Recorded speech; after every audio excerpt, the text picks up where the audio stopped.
अब बांग्लादेश में जाकर एक पाकिस्तानी ब्लॉगर ये काम कर रहा है।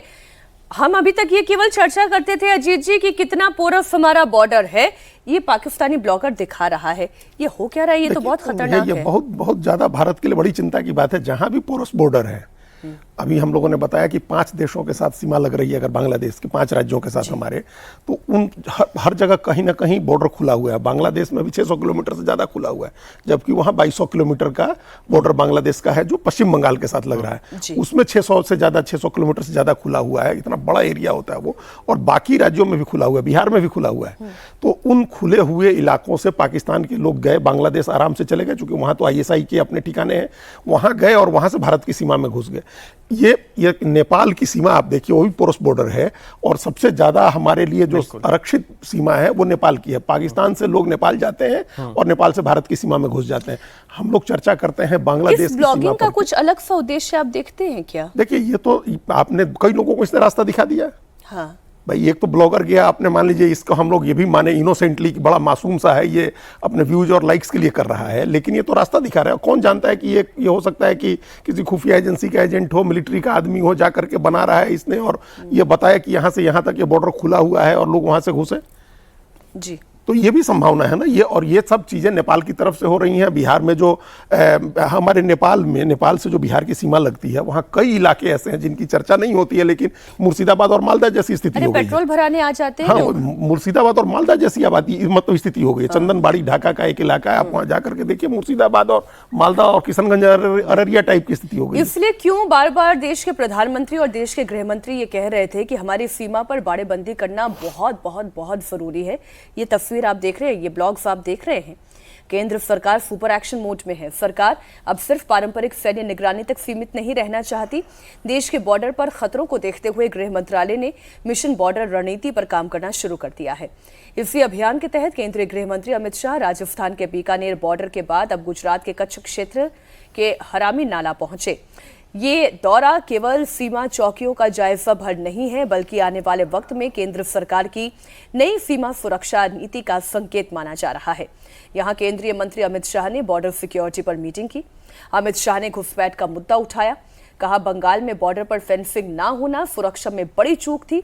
अब जमीन मिलने से घुसपैठ पर रोक लगेगी। एक बयान आप सुने अमित शाह का।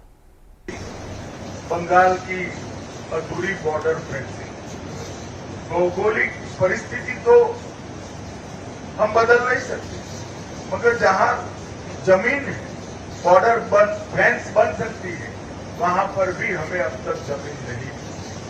कुछ दिन पहले ही बंगाल की जनता के आशीर्वाद से बंगाल में शुद्ध रूप से भारतीय जनता पार्टी की सरकार बनी है, और मुख्यमंत्री जी ने एक ही सप्ताह के अंदर फेंसिंग के लिए सारी भूमि देने का फैसला सैद्धांतिक रूप से कर दिया है, और कुछ जमीन तो देने का भी काम हो रहा है।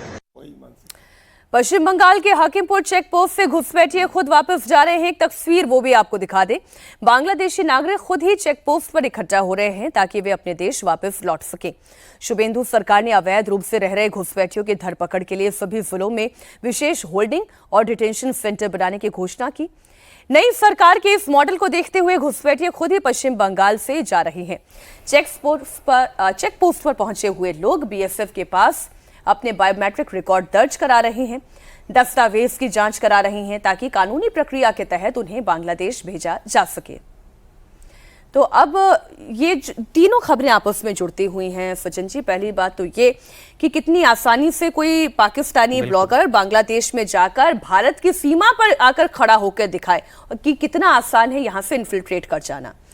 दूसरी खबर ये कि जो अमित शाह कर रहे हैं कि इस वक्त सभी सीमा को किस तरीके से आप चाक चौबंद और मजबूत बॉर्डर आपका दिखाई दे, उसके लिए प्रयास कर रहे हैं। और जो फिर घुसपैठिए हैं उन्हें आप कह रहे हैं टाटा बाय बाय, निकलो यहाँ से। देखिए, इसमें पहली बात तो ये है कि ISI का नेटवर्क बांग्लादेश में पहले से था, लेकिन ये जो ब्लॉगर जाके दिखा रहा है ये भी दिखा रहा है कि 71 के बाद जो एक कटुता थी बांग्लादेश और पाकिस्तान के बीच में, जिस तरीके से उनके ऊपर ज्यादती की गई, मास रेप के इंसिडेंट हुए थे, सब कुछ हुए थे, अभी ऐसा लग रहा है कि एक सद्भाव आ गया है पाकिस्तान, नॉर्मलाइज हो गया है। बिल्कुल नॉर्मलाइज हो गया है कि आप आइए यहाँ पे देखिए, बांग्लादेश को समझिए। तो ये भी दिखाता है कि शेख हसीना वाजिद के बाद जो मोहम्मद यूनिस के बाद जो अभी तक की सरकार है, उसमें पाकिस्तान को लेके ये केवल खुफिया ताकतों का और उनका ही नहीं बल्कि आम नागरिकों का भी चहल पहल हो रहा है, जो भारत के लिए चिंता की बात है। दूसरी बात देखिए, जो हमारे यहाँ पहले से कहा जाता था कि जो डेमोग्राफी बढ़ रही है, आज़ादी से लेकर अभी तक आप जनगणना देखिए तो उसमें जो कई सीमावर्ती राज्यों में जो संख्या खासकर मुस्लिम लोगों की बढ़ रही है, तो हमेशा ये कहा था कि अरे वो तो गरीबी के कारण हो रही है, गरीबी तो हर जगह थोड़े ज़्यादा बच्चे पैदा करते हैं, उनके पास उतनी समझ नहीं है। ये दिख रहा है कि ये कृत्रिम वृद्धि है, आर्टिफिशियल चेंज है डेमोग्राफी जिसकी तरफ इशारा निश्चित तौर पे, और वो पोरस बॉर्डर आपको दिख भी रहा है, तो उसके लिए करना है। और जो एक इकोनॉमिक इंसेंटिव था जो घुसपैठियों का, एक तो आतंकवादी और उग्रवादी आते हैं, दूसरे वो आते हैं कि चलो वहां पे चले आते हैं कि वहां पे राशन कार्ड मिल जाएगा, वोटर कार्ड मिल जाएगा, जमीन मिल जाएगा, रहने लगेंगे, काम करने लगेंगे। जब वो इंसेंटिव खत्म करके आप पनिशमेंट का डर दिखना शुरू होता है, तो वो ऑटोमेटिकली क्या होता है, वो पुश फैक्टर होना शुरू होता है। पुल फैक्टर खत्म हो गया, सीपीएम के जमाने से पुल फैक्टर था, टीएमसी ने और ज्यादा उस पुल फैक्टर को बढ़ाया, क्योंकि आपको लगा वो आएंगे, वोटर बन जाएंगे तो वोट हमें मिलेगा। ये असम में भी चला, यहां भी चला। अब क्या हो रहा है कि पुल फैक्टर है, क्योंकि डर है तो खुद से लोग जा रहे हैं, तो जाने दीजिए उनको। तो कुल मिला के जो आपका डेमोग्राफिक चेंज है वो आर्टिफिशियल है, वो सोशियो इकोनॉमिक रीजन से, गरीबी के कारण, अनपढ़ी के कारण या समझ नहीं है उसकी कमी के कारण, वो बात नहीं है, कृत्रिम वृद्धि है और ये राष्ट्रीय सुरक्षा के लिए बहुत ही खतरा की बात है। बॉर्डर बंदी क्यों जरूरी है और क्यों पिछली सरकारें नहीं करती रही, ये बातें अब और खुलकर सामने आ रही हैं क्योंकि सत्ता परिवर्तन हो चुका है।